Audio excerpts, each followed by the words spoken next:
Hello everyone, welcome to the channel take easy pharmacy. तो आज के लेक्चर में हम पढ़ने वाले हैं चैप्टर 1 फार्मास्यूटिकल केमिस्ट्री में। ये है पार्ट 4। इसमें हम पढ़ेंगे लिमिट टेस्ट ऑफ आर्सेनिक। इससे प्रीवियस लेक्चर में हमने इंट्रोडक्शन पढ़ लिया था हमारा, फार्मास्यूटिकल केमिस्ट्री क्या होती है, स्कोप्स क्या होते हैं, एक्यूरेसी, प्रिसीशन, एरर, ये सब हमने पढ़ लिया था। सेकेंड पार्ट हमने क्या पढ़ा था, हमारी इम्प्योरिटीज़ क्या होती है, लिमिट टेस्ट क्या होता है, क्लोराइड का लिमिट टेस्ट, सल्फेट का लिमिट टेस्ट पढ़ लिया था। थर्ड पार्ट में हमने पढ़ा है हमारा आयरन का लिमिट टेस्ट क्या होता है। तो आज के लेक्चर में हम पढ़ेंगे कि आर्सेनिक का लिमिट टेस्ट क्या है।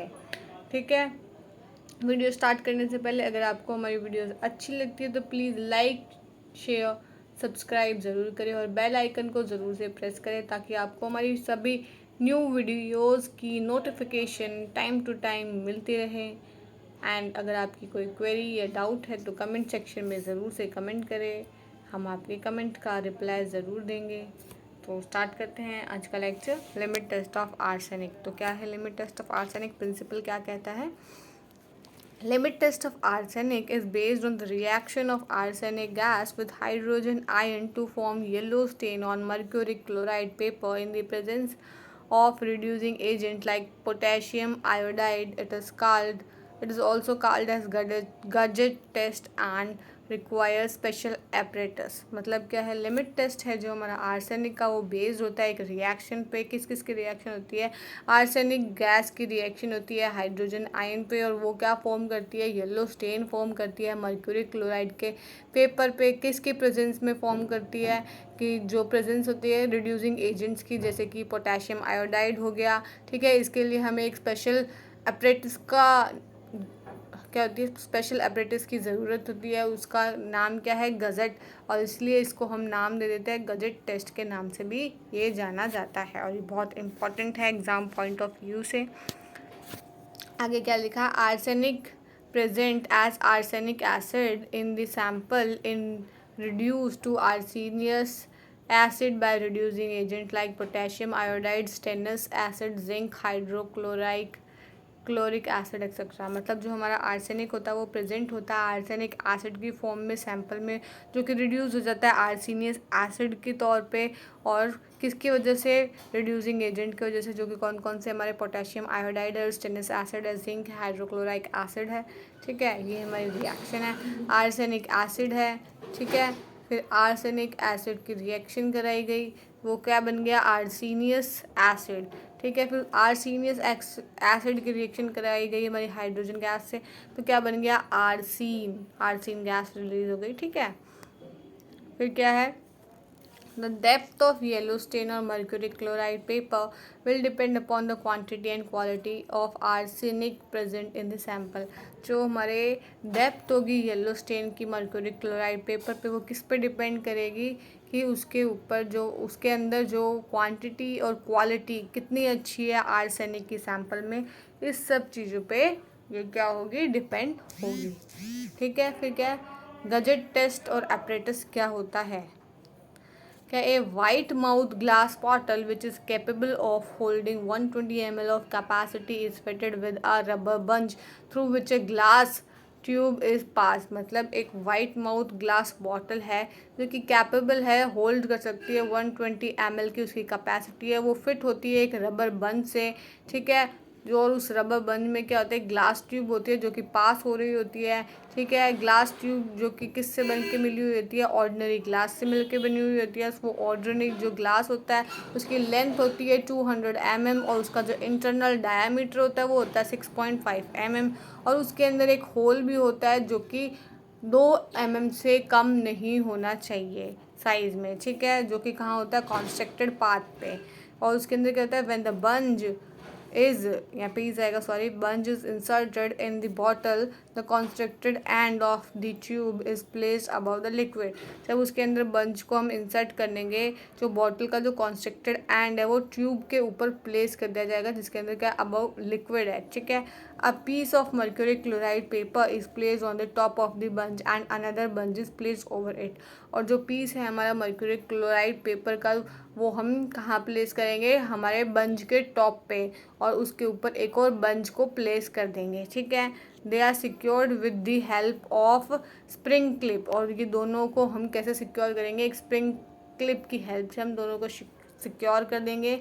इन such a manner that a hole of two bunch form a true tube interrupted by mercury chloride paper. कैसे करेंगे, ताकि एक ऐसे मैनर में जो होल है और बंच है दोनों एक ट्रू ट्यूब बना ले और किसी को कोई इंटरप्शन ना हो मर्क्यूरी क्लोराइड पेपर में। तो ये है हमारा गजेट एपरेटस।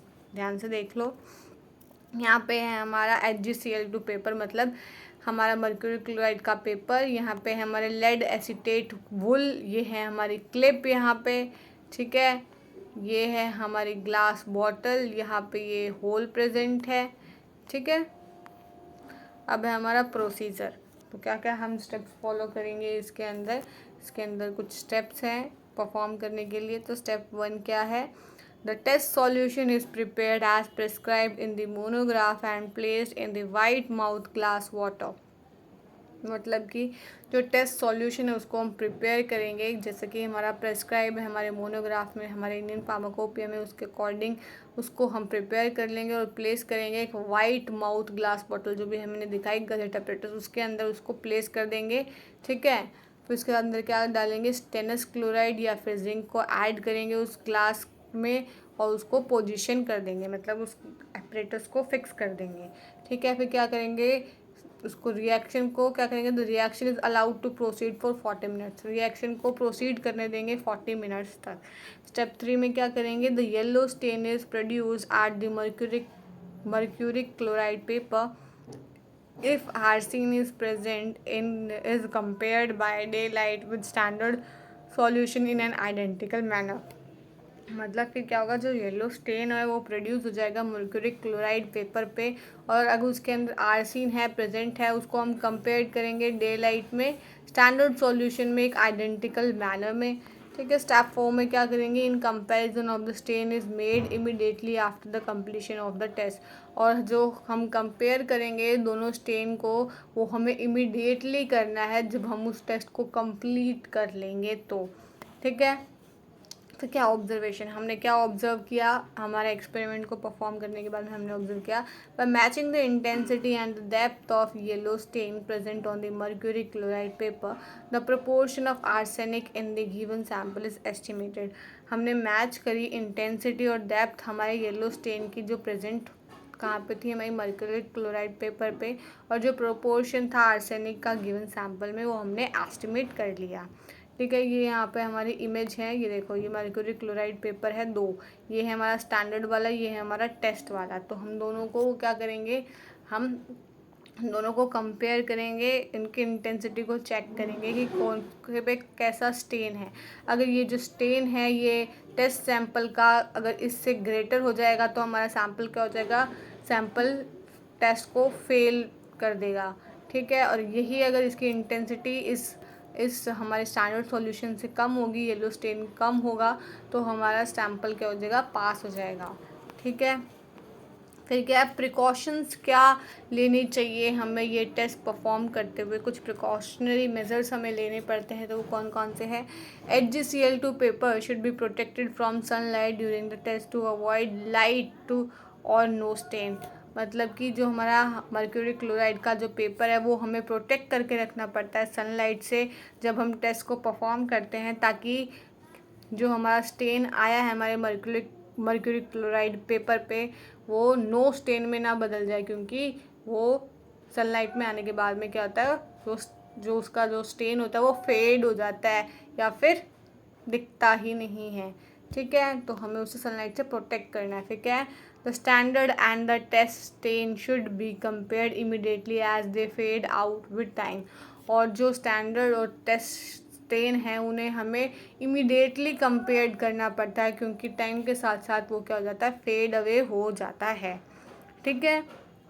उसके बाद में क्या, the reaction may be accelerated in the presence of heat, so reaction should be carried out at 40 degree Celsius. जो रिएक्शन होती है वो एक्सेलरेट हो जाती है हमारी हीट की प्रेजेंस में, सो जो रिएक्शन होती है वो हमें 40 डिग्री सेल्सियस के टेम्परेचर के अराउंड कर लेनी चाहिए। इससे ज़्यादा होगा तो हमारे रिजल्ट्स क्या होंगे, वो एक्यूरेट नहीं आएंगे, तो कुछ रीज़न्स है कि हम ये सब्सटेंसेस हमारे एक्सपेरिमेंट में क्यों यूज़ करते हैं, तो वो हम पढ़ लेते हैं कि स्टेनस क्लोराइड जो हमने यूज़ किया था वो क्यों यूज़ किया। Stannous chloride is use for complete evaluation of arsine, ताकि जो हमारी आर्सिन गैस है वो कम्प्लीटली इवॉल्व हो सके, ठीक है। और क्या हमने लेड एसीटेट वुल यूज़ किया था, हमने उस पिक्चर में भी देखा था, तो वो क्यों यूज़ किया हमने। Lead acetate is use to trap any hydrogen sulphide evolve along arsine, जो उसके अंदर हाइड्रोजन सल्फाइड गैस प्रेजेंट थी उसको लेड एसीटेट वुल ताकि क्या कर सके, ट्रैप कर ले, और हमारी जो आर्सिन गैस वो हमें प्योर फॉर्म में वहाँ पे मिले, और वो मर्क्यूरी